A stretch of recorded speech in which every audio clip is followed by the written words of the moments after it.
Agama Kristen mungkin agama yang paling sering dihina di Indonesia. Bukan hanya dihina, mereka juga bahkan dilarang ibadah di beberapa daerah.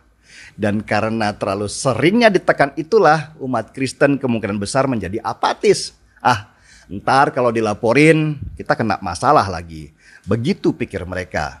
Ya mereka nggak salah sih. Banyak kasus di mana umat Kristen selalu menjadi pihak yang dikorbankan. Kasus Ahok mungkin jadi salah satu contoh di mana dia divonis karena kasus penistaan agama. Dan ini membekas sekali di hati umat Kristen di Indonesia. Apalagi setiap hari Minggu, pendeta mereka selalu menekankan di dalam khotbahnya, kasihilah musuhmu, kasihilah musuhmu. Sehingga umat Kristen akhirnya lama-lama menjadi orang yang nerimo. Cuman dihina, toh masih bisa cari makan dan gak mati kalau cuman dihina doang. Begitu mungkin pikiran sebagian besar dari mereka. Konsep keikhlasan umat Kristen Indonesia terhadap hinaan kepada mereka inilah yang mengagumkan buat saya.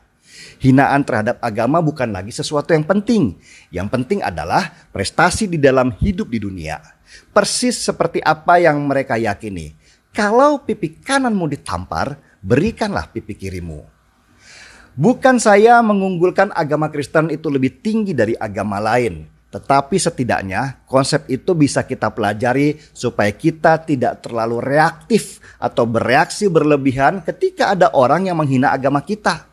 Karena ketika yang dihina itu reaktif, maka akan muncul hinaan-hinaan lainnya. Karena pasti si penghina itu senang ada reaksi balik dari mereka yang dihina. Coba kalau kita cuek, yang menghina juga lama-lama bosen. Karena pasti nggak ada reaksi apa-apa. Inilah yang terjadi di banyak negara maju. Ketika hinaan terhadap agama bukan lagi sesuatu yang dianggap serius. Mereka itu lebih tertekan kalau belum dapat kerjaan, tidak diakui oleh sekitar, atau belum dapat pasangan.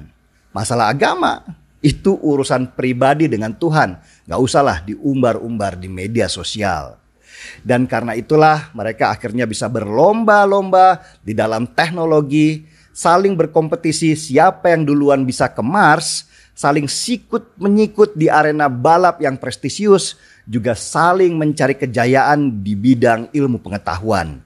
Itulah kenapa mereka lebih maju dari kita di Indonesia dalam segala bidang kecuali bidang agama. Bidang yang sangat kita kuasai mulai dari neraka paling bawah sampai berapa jumlah bidadari di surga kita sangat tahu detailnya. Meski takut disuruh berangkat duluan ke sana.